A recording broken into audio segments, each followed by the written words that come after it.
જય માતાજી। આજે આપણે બનાવવાનું છે રાયતું, અને એ પણ કાકડીનું। તો આપણે બધા શું કરતા હોય છે કે કાકડીનું, ડુંગળીનું કે બુંદીનું, ઘણા કોબીનું પણ બનાવતા હોય છે, ગાજરનું રાયતું હોય છે। તો ખાલી દહીંમાં મિક્સ કરી અને બધા મસાલા નાખી દેતા હોય છે, પણ હું કોઈ પણ રાયતું હોય કે કોઈ પણ ખીર હોય કે દૂધપાક હોય એની અંદર વઘાર કરું છું, અને વઘાર કરવાથી જ એનો ટેસ્ટ આવે છે। તો આપણે અત્યારે હું દેશી કાકડી છે એ મળી હતી એટલે હું લઈ આવી હતી। તો એકદમ ઝીણીથી એને છીણી લેવાની, બની શકે ને એટલે ઝીણી લેવાની। તો આપણે આની અંદર બધી જ કાકડી છીણી લઈએ। જો ક્યારેક ઘણી વખત બહુ જ પાણીવાળી આવતી હોય છે, ખીરા કાકડીમાં પણ એટલું પાણી હોય છે, તો એનું બનાવો તો પણ થોડું નીચવી લેવાનું, તો આપણું દહીં વધારે ઢીલું ન થઈ જાય પાણી જેવું। અને કાં તો પછી પહેલેથી જ પાણી નાખવાનું નહીં, જે કાકડીનું પાણી છૂટે એમાં સરખું થઈ જાય। તો જો આ રીતે એકદમ ઝીણી મેં છીણી લીધી છે, અને દહીંમાં આપણે એને પછી મિક્સ કરી દઈશું। વધારે પાણી લાગતું હોય તો થોડું નીચવી લેવાનું,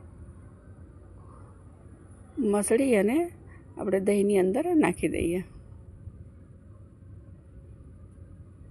બધી જ નાખી દઈશું અને એને મિક્સ કરી લઈએ। હવે મસાલા થોડાક કરી દઈએ। મસાલામાં બધા અલગ અલગ નાખતા, કોઈ ખાલી ખાંડ મીઠું નાખતું હોય છે, બધું અલગ હોય છે, પણ હું જે બનાવું છું તો મારી રીત મેં તમને શેર કરી છે। તો સંચળ નાખી દીધું, થોડું મીઠું નાખ્યું, અને મરી પાવડર ખાસ નાખવાનું, એનાથી ટેસ્ટ સરસ આવે છે અને ગેસ પણ નથી થતો, કેમ કે કાકડીનું બનાવ્યું છે એટલે। અને દળેલી ખાંડ નાખી દીધી। દળેલી ના હોય તો આખી નાખો, તો થોડીક વાર તમારે મિક્સ કરવું પડે, કાં સૌથી પહેલાં નાખી દેવાની તો બરાબર થઈ જાય। હવે બધું જ મિક્સ થઈ જાય પછી આપણે એને વઘાર કરવાનો છે। તો તેલ લઈ લઈએ, આમાં જીરા પાવડર નાખી શકાય, શેકેલા જીરા પાવડર, પણ આપણે જીરું જ નાખવાનું છે।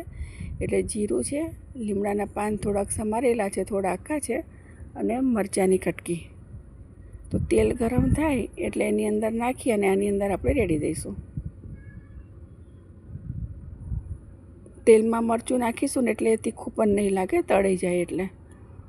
તો સરસ આપણે બધું મિક્સ કરી લેવાનું છે, અને વઘારિયામાં પણ થોડુંક લઈ દહીં અને ફેરવીને બધું જ મસાલો અંદર જે ચોટ્યો હોય ને એ લઈ લઈશું, રહીને બધું સરસ મિક્સ કરી લઈએ। અને હવે ઉપર સમારેલા ધાણા નાખી દઈશું। તો વિડીયો કેવો લાગ્યો મને કહેજો, સારો લાગ્યો હોય તો શેર કરજો, નવા હોય તો કમેન્ટ કરજો, અને સબસ્ક્રાઈબ પણ કરજો। તો મળીએ હવે બીજા વિડીયોમાં। જય માતાજી।